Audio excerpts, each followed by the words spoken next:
সরকারি কর্মীদের পোয়া 12। ফের একবার বাড়তে চলেছে ডিএ, এবার কত শতাংশ?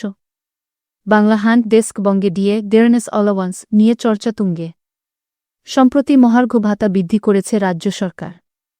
বকেয়া ডিএ মিলতে শুরু করেছে। এসেছে নয়া বেতন কমিশনও।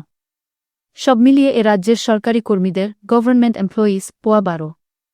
এদিকে পিছিয়ে নেই কেন্দ্রীয় সরকারি কর্মীরাও। খুব শীঘ্রই সুখবর পেতে চলেছেন কেন্দ্রীয় সরকারি কর্মচারীরা। কারণ ফের একবার ডিএ বৃদ্ধির পথে কেন্দ্র। ডিএ বৃদ্ধির পথে কেন্দ্র। ডেয়ারনেস অ্যালাওয়ান্স মুদ্রাস্ফীতি থেকে কর্মচারীদের মুক্তি দিতে নিয়ম মতো বছরে দুবার নিজের কর্মীদের মহার্ঘ ভাতা বৃদ্ধি করে কেন্দ্রীয় সরকার। জানুয়ারি এবং জুলাই এই 2 মাসে এই ভাতা কার্যকর করা হয়। যদিও ঘোষণা কয়েক মাস পরে হয়। মূলত হোলির কাছাকাছি সময়ে প্রথম ঘোষণা করা হয়, কিন্তু এখনও পর্যন্ত কোনো আনুষ্ঠানিক সিদ্ধান্ত সামনে আসেনি। অতীতের প্রবণতা এবং একাধিক সূত্র অনুযায়ী ডিএ বৃদ্ধির ঘোষণাটি এপ্রিল মাসে হওয়ার সম্ভাবনা রয়েছে। অর্থাৎ ফের এক দফায় ডিএ বাড়তে চলেছে কেন্দ্রীয় সরকারি কর্মীদের। সংশোধিত ডিএ 1 জানুয়ারি 2026 থেকে কার্যকর হবে ধরা হচ্ছে।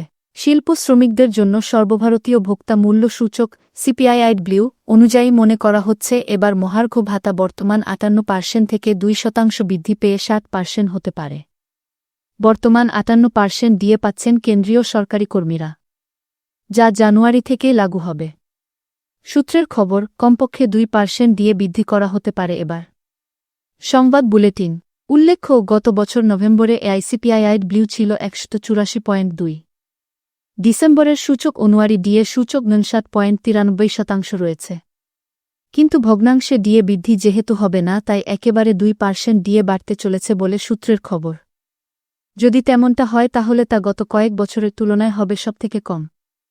ডিএ বৃদ্ধির ফলে দেশের প্রায় 1 কোটি কেন্দ্রীয় সরকারি ও অবসরপ্রাপ্ত সরকারি কর্মীরা উপকৃত হতে চলেছেন।